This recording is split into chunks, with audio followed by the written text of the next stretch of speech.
ನಮಸ್ತೆ ನನ್ನ ಪ್ರಿಯ ವೀಕ್ಷಕರೇ, ನಮ್ಮ ಲಕ್ಷ ಚಾನಲ್ಗೆ ಸ್ವಾಗತ. ವೀಕ್ಷಕರೇ, ಭಾಳ ದಿವಸದಿಂದ ನಮ್ಮ ವೀಕ್ಷಕರು ಚಿನ್ನಮಸ್ತ ದೇವಿದು ಕೊಡಿ ಅಥವಾ ಬಗಳಾಮುಖಿದು ಕೊಡಿ, ಧೂಮಾವತಿದು ಕೊಡಿ ಅಂತ ಭಾಳ ಜನ ಕೇಳ್ತಾಯಿದ್ರಿ. ಹಾಗಾಗಿ ಇವತ್ತು ನಾನು ಬಗಳಾಮುಖಿದು ನಾನು ಕೊಡ್ತಾಯಿದ್ದೀನಿ. ಯಾಕೆ ಅಮಾಸೆ ಇರೋದ್ರಿಂದ ಯಾರು ಸಿದ್ಧಿ ಮಾಡ್ಕೊಳ್ಳೋರು ಮಾಡಿಕೊಳ್ಳಿ ಅನ್ನೋ ಉದ್ದೇಶಕ್ಕೆ ನಿಮ್ಮ ಕಷ್ಟಗಳೆಲ್ಲ ಪರಿಹಾರ ಆಗಿ. ಕೆಲವು ಮಾಟ ಮಂತ್ರಗಳಿರುತ್ತೆ, ಕೆಲವು ಜನದ್ದು ಬೇರೆ ಒಂದು ದುಷ್ಟ ದೇವತೆಗಳನ್ನ ಬಿಟ್ಟಿರ್ತಾರೆ. ಮತ್ತು ದೇಹದಲ್ಲಿ ನಿಮಗೆ ನಾನಾ ಥರ ರೋಗಗಳು ಅನ್ನೋದಿರುತ್ತೆ. ರೋಗಗಳು ಅಂದರೆ ಮಾಟ ಮಂತ್ರದಿಂದನೇ ದೇಹ ಜರ್ಜರಿತವಾಗಿರ್ಬಿಡುತ್ತೆ. ಮೈಕೈ ನೋವು, ಕಣ್ಣೂರಿ, ಹೊಟ್ಟೆ ಉಬ್ಬರ, ಊಟ ಸೇರೋದಿಲ್ಲ, ಅಥವಾ ಕೆಲವ್ರಿಗೆ ಊಟ ವಿಪರೀತವಾಗಿ ತಿನ್ನುವಂಥದ್ದು, ಈ ರೀತಿ ಯಾವ ಕೆಲಸಗಳು ಆಗೋದು, 108 ಕೆಲಸಗಳು ಅಡೆತಡೆಗಳು ಆಗೋವಂಥದ್ದು, ಯಾವ ಕೆಲಸ ಕೂಡ ನಿಮಗೆ ಕೈಗೂಡೋದಿಲ್ಲ. ಎಲ್ಲ ಕೆಲಸನೂ ಹಾಳು ಅನ್ನೋದು, ದಾರಿದ್ರ್ಯ ಬಂದ್ಬಿಡೋದು, ಎಷ್ಟು ದುಡಿದ್ರೂ ಸಾಲಲ್ಲ, ಅಲ್ಲಿ ತರ್ತಾ ಇರೋದು ಅಲ್ಲಲ್ಲಿಗೆ ಮಾಯ ಆಗೋಗ್ತಾ ಇರುತ್ತೆ. ಈ ರೀತಿ ಎಲ್ಲ ಕೆಲವೊಂದು ಮಂತ್ರತಂತ್ರಗಳು, ಜನದ ದೃಷ್ಟಿಗಳು, ಈ ರೀತಿ ಕೆಲವರು ಮನೆ ಮುಂದೆ ನಿಂಬೆಹಣ್ಣು ಹೊಡೆಯೋದು, ಮೊಟ್ಟೆ ಹೊಡೆಯೋದು, ತೆಂಗಿನಕಾಯಿ ಹೊಡೆಯೋದು, ಕೆಲವು ಸೌತೆಕಾಯಿಗಳಲ್ಲಿ ಬಿಸಾಕೋದು, ಇದೆಲ್ಲ ಮಾಡ್ತಾ ಇರ್ತಾರೆ.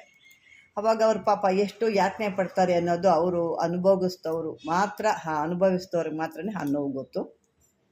ಅಂಥವ್ರಿಗಾಗಿ ಸಾಧ್ಯ ಆದರೆ, ಯಾರಿಗಾರು ಸಾಧ್ಯ ಇರೋರು ಇದನ್ನು ಮಾಡ್ಕೊಳ್ಳಿ. ಎಲ್ಲರೂ ಇದು ಮಾಡ್ಕೊಳ್ಳಿಕ್ಕಾಗಲ್ಲ. ಇದನ್ನು ಸಾಧ್ಯ ಇದ್ದವರು, ಇದು ನಾವು ಕಲ್ತಿದ್ದೀವಿ, ನಮಗೆ ಬರ್ತಿದೆ, ವಿದ್ಯೆ ನಾವು ಕಲ್ತ್ಕೊಂಡಿದ್ದೀವಿ ಅನ್ನೋರಿಗೆ ಮಾತ್ರ ಇದನ್ನು ಮಾಡ್ಕೊಳ್ಳಿ. ನನಗೂ ಸಾಕಷ್ಟು ಜನ ಹೇಳ್ತಾ ಇರ್ತಿದ್ದ, ಅಮ್ಮ ನಿಮ್ಮ ಇದರಿಂದ ನಾವೆಲ್ಲ ಸ್ವಲ್ಪ ಕಲ್ತಿದ್ದೀವಿ, ಬೇರೆಯವ್ರಿಗೂ ಕೂಡ ನಾವು ಮಾಡಿಕೊಡ್ತಾ ಇದ್ದೀವಿ ಅನ್ನೋದು ಕೂಡ ಹೇಳ್ತಿದ್ರೆ ಸಂತೋಷ. ಅದೇ ರೀತಿ ಇದು ಕೂಡ ಯಾರ ಕಷ್ಟದಲ್ಲಿರೋ ಅಂಥವ್ರಿಗೆ, ಯಾವ ರೀತಿ ಒಂದು ಯಂತ್ರ ಮಂತ್ರ ಇದಕ್ಕೆ ಒಳಗಾಗಿರೋ ಅಂಥವ್ರು ಕೂಡ ನೀವು ಮಾಡಿಕೊಡ್ಬೋದು. ಬನ್ನಿ ಇವಾಗ ಯಾವ ರೀತಿ ಮಾಡ್ಕೊಳ್ಳೋಣ, ಹೆಂಗೆ ಮಾಡೋಣ ಅನ್ನೋದು ನೋಡ್ಕೊಳ್ಳೋಣ. ಈಗ ಇಲ್ಲಿ ನೋಡ್ತಾ ಇದ್ದೀರಲ್ವ, ಅದು ಚಕ್ರ, ಬಗಳಾಮುಖಿಯ ಒಂದು ಯಂತ್ರ ಅಂತ ತಿಳ್ಕೊಬೇಕು. ಇದನ್ನು ಮಾಡೋ ವಿಧಾನ ಏನಪ್ಪ ಅಂದರೆ, ಈ ಬಗಳಾಮುಖಿ ದೇವಿ ಯಂತ್ರ ಒಂದು ಒಳಗಡೆ ಏನಿದೆ ನೋಡಿ, ಆ ರೀತಿ ಒಂದು ಯಂತ್ರ ಬಿಂದು ಅಂತ ಹೇಳ್ತೀವಿ. ತ್ರಿಕೋನನೂ ಬರುತ್ತೆ, ಷಟ್ಕೋಣನೂ ಬರುತ್ತೆ, ವೃತ್ತ ಬರುತ್ತೆ, ಷೋಡಶ ದಳ ಕೂಡ ಆಗುತ್ತೆ, ಭೂಪುರದಿಂದ ಕೂಡ ನಿರ್ಮಾಣವಾಗುತ್ತೆ ನೋಡಿ. ಅದು ಮೇಲ್ಗಡೆ ಷಟ್ಕೋಣ, ಮೂರು ಮೂಲೆ ಅನ್ನೋದನ್ನೇ ಷಟ್ಕೋಣ ಅಂತ ಹೇಳ್ತೀವಿ. ಅದೇ ರೀತಿ ಮೇಲೆ ಬಂದರೆ ಇದು ಭೂಪುರ ಅಂತ ಕೂಡ ಹೇಳ್ತೀವಿ. ಇದೇ ರೀತಿ ಇದನ್ನು ಸಾಕಷ್ಟು ಬೇರೆ ಬೇರೆ ರೀತಿಲಿ ಕೂಡ ಮಾಡ್ಕೊಳ್ತಾರೆ. ಅವರ ಒಂದು ತಕ್ಕನಾಗಿ, ಇವರು ಕಷ್ಟಕ್ಕೆ ತಕ್ಕನಾಗಿ ಅದನ್ನು ಮಾಡ್ಕೊಳ್ತಾರೆ. ಈ ಯಂತ್ರನ ನೀವು ಒಂದು ಶುಭ ಮುಹೂರ್ತದಲ್ಲಿ ಭೂಜಪತ್ರೆ ಅಥವಾ ಸುವರ್ಣ ಅಂದರೆ ಚಿನ್ನದಲ್ಲಿ, ಸುವರ್ಣ ಒಂದು ತಗಡಿನಲ್ಲಿ, ಚಿನ್ನದ ತಗಡಲ್ಲಿ ಸಾಧ್ಯ ಆದರೆ ಮಾಡ್ಕೊಳ್ಳಿ, ಭುಜಪತ್ರೆ ಮಾಡ್ಕೊಳ್ಳಿ. ಮೇಲೆ ಇದನ್ನು ಒಂದು ಸರಿಯಾದ ರೀತಿಯಲ್ಲಿ ರಚನೆ ಮಾಡಬೇಕು, ಯಾವುದೇ ರೀತಿ ತಪ್ಪು ಮಾಡಬಾರ್ದು. ಇದೇ ರೀತಿ ಯಂತ್ರನ ಸಿದ್ಧಿಯಾಗಿ ಮಾಡ್ಕೋಬೋದು. ಇದನ್ನು ವಿಧಿಯುಕ್ತವಾಗಿ ಒಂದು ಪ್ರಾಣ ಪ್ರತಿಷ್ಠಾಪನೆ ಮಾಡಿ, ಪ್ರಾಣ ಪ್ರತಿಷ್ಠೆ ಮಂತ್ರಗಳೆಲ್ಲ ಗೊತ್ತಿರುತ್ತಲ್ಲ, ಸಾಕಷ್ಟು ನಾನು ಕೊಟ್ಟಿದ್ದೀನಿ. ಪ್ರಾಣ ಪ್ರತಿಷ್ಠೆ ಮಾಡಿ ಇದಕ್ಕೆ ನಿತ್ಯ ಪೂಜೆ ಮಾಡಬೇಕು. ನಿತ್ಯ ಪೂಜೆ ಮಾಡಿ ಇದಕ್ಕೆ ಫ್ರೇಮ್ ಆದರೂ ಹಾಕ್ಸಿಕ್ಕೋಬೋದು ಮನೇಲಿ ಪೂಜೆ ಮಾಡೋಕ್ಕೆ, ಅಥವಾ ನಾವು ಯಂತ್ರ ರೂಪದಲ್ಲಿ ಮಾಡಿ ಧಾರಣೆ ಮಾಡ್ಕೊಳ್ತೀವಿ ದೇಹಕ್ಕೆ ಅಂದರೂ ಕೂಡ ಮಾಡ್ಕೋಬೋದು. ಅದು ನಿಮ್ಮ ಅನುಕೂಲ ತಕ್ಕನಾಗೆ. ಈ ಒಂದು ಸದ್ಯಕ್ಕೊಂದು ಚಿಕ್ಕದು ಮಂತ್ರ ಅಂತಂದರೆ ಇದಕ್ಕೆ ಓಂ ಹ್ರೀಂ ಬಗಲಾಮುಖಿಯೇ ನಮಃ, ಓಂ ಹ್ರೀಂ ಬಗಲಾಮುಖಿಯೇ ನಮಃ ಅಂತ ಬರುತ್ತೆ. ಇದನ್ನು ಯಾರು ಮಾಡ್ಕೊಳ್ತಾರೋ ಅವರು ಈ ಮಂತ್ರದಿಂದ ನಿತ್ಯ ಪೂಜೆ ಮಾಡಬೇಕಾಗುತ್ತೆ. ನಿತ್ಯ ಪೂಜೆ ಮಾಡಿದಾಗ ಆ ಒಂದು ಸ್ಥಿರವಾಗಿ, ಅಂದರೆ ಪೂಜೆ ಈ ಮಂತ್ರನ ಕಂಟಿನ್ಯೂಸ್ ಆಗಿ ಹೇಳ್ತಾನೆ ಇರಬೇಕು. ಇದು ಇಷ್ಟು ದಿನ ಅಷ್ಟು ದಿನ ಅಂತಲ್ಲ, ಇದು ನಿಮ್ಮಲ್ಲಿ ಎಷ್ಟು ದಿನ ಇರುತ್ತೆ, ಅಥವಾ ನೀವು ಒಂದು ಪೀಠದಲ್ಲಿ ಇಟ್ಟು ಪೂಜೆ ಮಾಡ್ತಾ ಇದ್ದೀರಾ, ಅಥವಾ ಫೋಟೋ ಮಾಡಿಕೊಂಡು ಅಥವಾ ಧಾರಣೆ ಮಾಡಿದ್ದೀರಾ ಅಂದಾಗ ಇದನ್ನು ಜಪ ಮಾಡ್ತಾನೇ ಇದ್ದರೆ ಇದಕ್ಕೆ ಅಷ್ಟೊಂದು ಅದ್ಭುತವಾದಂಥ ಬಲ ಕೂಡ ಬರುತ್ತೆ. ನಿಮ್ಮಲ್ಲಿ ಒಂದು ಯಾರಿಗೂ ಕಾಣ್ದೇ ಇರೋ ಅಂಥ ಒಂದು ನಿಮ್ಮಲ್ಲಿ ದೇಹದಲ್ಲೇ ಒಂದು ಶಕ್ತಿ ಕೂಡ ಇರುತ್ತೆ. ಯಾವುದೇ ಶಕ್ತಿ ಕೂಡ ಇದು ಅದ್ಭುತವಾಗಿ ಕೆಲಸ ಮಾಡುತ್ತೆ. ಇದಕ್ಕೆ ಬೇಕು ಅಂದರೆ ಜಪ ವಿದ್ಯಾನ ಕೂಡ ಮಾಡ್ಕೋಬೋದು. ಇದಕ್ಕೆ ಬೇಕು ಅಂದರೆ ಒಂದು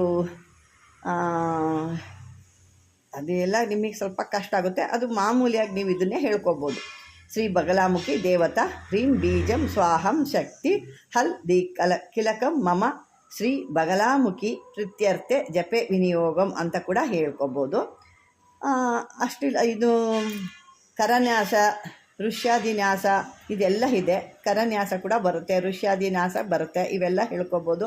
ಆದರೆ ಇದೆಲ್ಲ ನಿಮಗೆ ಹೇಳಲಿಕ್ಕೆ ಕಷ್ಟ ಆಗುತ್ತೆ, ಕೆಲವ್ರಿಗೆ ಗೊತ್ತಿಲ್ಲ ಅಂದಾಗ ಏನು ಬೇಡ, ನೀವು ಈ ಮಂತ್ರನೇ ಹೇಳ್ಕೊಳ್ಳಿ. ಓಂ ರೀ ಬಗಲಾಮುಖಿಯೇ ನಮಃ, ಇಷ್ಟನ್ನೇ ನೀವು ಹೇಳ್ಕೊಳ್ಳಿ. ಇದನ್ನು ಎಷ್ಟು ಹೇಳಬೇಕು, ಯಾವ ರೀತಿ ಹೇಳಬೇಕು ಅಂತಂದರೆ ದಿನಕ್ಕೆ 108 ಬಾರಿ ನೀವು ಎಷ್ಟು ಸಾರಿ ಆದರೂ ಹೇಳ್ಕೊಬೋದು. ಅದ್ರ ಮೇಲೆ ಹೇಳ್ತೀನಿ ಅಂದರೂ ಕೂಡ ಏನು ತೊಂದರೆ ಇಲ್ಲ. ಅದೇ ರೀತಿ ನೀವು ಜೀವನ ಪರ್ಯಂತ ಹೇಳ್ತಾ ಇದ್ದರೆ ಯಾವ ದುಷ್ಟಶಕ್ತಿ ಆಗಲಿ, ಯಾವ ಮಾಟ ಮಂತ್ರ ತಂತ್ರದವನಾಗಲಿ ನಿಮ್ಮ ಮುಂದೆನೇ ಬಂದು ನಿಂತು ನಿಮ್ಮ ಮುಂದೆನೇ ಅದನ್ನು ಒಂದು ದುಷ್ಟಶಕ್ತಿಗಳು ಮಾಡಿ ಬಿಸಾಕಿದ್ರು ಕೂಡ ಅದು ಏನೇ ಮಾಡಲಿಕ್ಕಾಗಲ್ಲ, ಅವನಿಗೆ ರಿಪೀಟ್ ಹೊಡೆಯುತ್ತೆ. ಯಾಕೆ ಇದನ್ನು ಹೇಳ್ತಾ ಇದ್ದೀನಿ ಅಂದರೆ ಸಾಕಷ್ಟು ಜನ ಪಾಪ ಕೇಳ್ತಾ ಇರ್ತಾರೆ, ಈ ಥರ ತೊಂದರೆಗಳಲ್ಲಿ ಇದ್ದೀವಿ ಅಂತಂದ್ಬಿಟ್ಟು.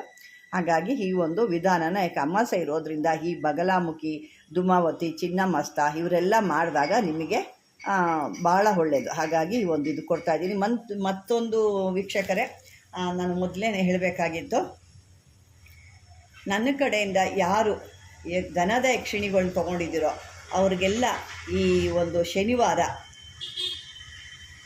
ದನ ತ್ರಯೋದಶಿ ಇರೋದ್ರಿಂದ ಅವತ್ತು ವಿಶೇಷವಾದ ಮಂತ್ರಗಳನ್ನ ಕೊಡ್ತಾಯಿದ್ದೀನಿ ಅವ್ರಿಗೆ. ಯಾರು ನೀವು ತೊಗೊಂಡಿದ್ದೀರಾ ಅವರು ನನ್ನ ವಾಟ್ಸಪ್ಪಲ್ಲಿ ಇಂಥ ನಾನು ತೊಗೊಂಡಿದ್ದೀನಿ ಅಂತ ಹೇಳ್ಬಿಟ್ಟು ನೀವು ಅದನ್ನು, ಯಾಕೆಂದರೆ ಸುಮಾರು ಜನಕ್ಕೆ ಕೊಟ್ಟಿರ್ತೀನಿ, ಅದರಲ್ಲಿ ನಮ್ಮ ಜ್ಞಾಪನ ಇರೋ 1 2 3 4 ಜನದ್ದು ಇರ್ಬೋದು, ಟಚ್ಚಲ್ಲಿ ಇರ್ತಾರೆ. ಹಾಗಾಗಿ ಅವ್ರಿಗೆ ಮಾತ್ರ ನನಗೆ ಜ್ಞಾಪನ ಇರುತ್ತೆ.